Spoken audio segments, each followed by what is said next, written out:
भूत या ऑमलेट। ये कहानी एक गप्पू की है। गांव के किनारे बस एक छोटे से कस्बे बिजोरा में रहता था। उसकी उम्र अब 50 के पार थी, लेकिन एक घटना ने उसकी ज़िंदगी को इस कदर बदल दिया कि आज भी उसका जिक्र आते ही उसकी रूह कांप जाती है। ये घटना करीब 20 साल पुरानी है, जब वो एक होटल में रसोइया था और उस होटल में बना एक ऑमलेट, जी हाँ, एक आम सा दिखने वाला ऑमलेट, वो जीवन का सबसे भयानक अनुभव बन गया। बात उस वक्त की है जब वो कस्बे के बाहर बने एक पुराने से ढाबे में नौकरी मिली थी।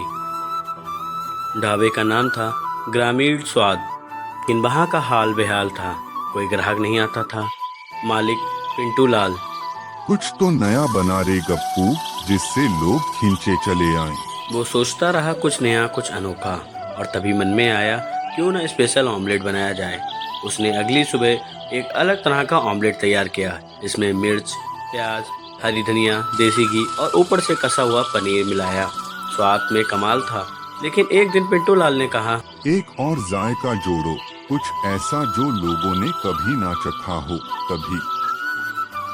तभी कस्बे के बाहर रहने वाला एक बूढ़ा बाबा आया। बाबा उससे कहता है, मेरे पास एक खास मसाला है, इसे मिला दो, फिर देखना चमत्कार। मसाले की खुशबू तीखी, कुछ अलग ही। अगले दिन वही मसाला डालकर एक स्पेशल ऑमलेट बनाया और होटल के इकलौते ग्राहक को परोसा। वो ग्राहक एक मुसाफिर था। ऑमलेट खाकर उसने आंखें बड़ी कर ली और बोला, ऐसा स्वाद मैंने आज तक नहीं चखा। लेकिन आधी रात को वह मुसाफिर चिल्लाते हुए होटल से भागा। उसके मुंह से झाग निकल रहा था। वह एक ही बात कह रहा था, वो मेरे सपने में आया, वो ऑमलेट जिंदा हो गया। गप्पू ने सोचा शायद उसे फूड पॉइजनिंग हो गई। लेकिन अगले दिन फिर एक ग्राहक को वही ऑमलेट दिया और फिर वही हाल। वो पागल से हो जाते, आंखें लाल, शरीर कांपने लगता और सब एक ही बात कहते, ऑमलेट मुझसे बात कर रहा था। अब मामला अजीब हो चला था। गप्पू ने वो मसाला फेंक दिया और बाबा को ढूंढने निकला, लेकिन वह बाबा कहीं नहीं मिला। गांव वालों ने कहा, ऐसा कोई बाबा यहाँ नहीं रहता, शायद तू किसी आत्मा से मिला था। गाँव वालों की बातें सुनकर गप्पू घबरा गया। अब होटल में अजीब घटनाएं होने लगी। तो वो होटल में उसी बारे में सोच रहा था। तभी उसको पिंटू लाल की चीखी आवाज़ सुनाई दी। वो भागा भागा किचन में गया। वो फर्श पर गिरा था।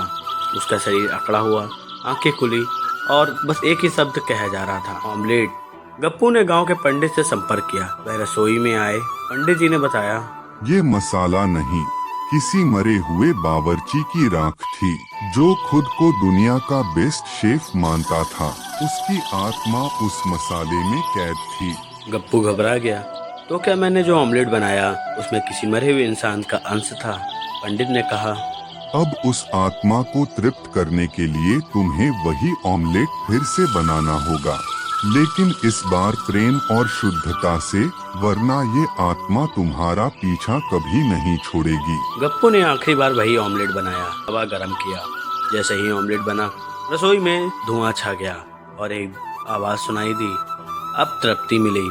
उस दिन के बाद ना वो बाबा मिला, ना वो मसाला। होटल बंद हो गया। गप्पू वापस अपने गांव लौट आया। अब भी कभी कभी अंडे की महक हवा में महसूस होती है तो दिल कांप जाता है। शायद वो आत्मा अब भी कहीं किसी ढाबे में अपने परफेक्ट ऑमलेट की तलाश में है। और इसीलिए दोस्तों, जब भी कोई नया स्वाद चखो, सोच लेना कहीं वो भूतिया ऑमलेट तो नहीं। दोस्तों, ऐसे ही कहानी देखने के लिए हमारे चैनल को सब्सक्राइब कर लें और बेल आइकन दबाना ना भूलें।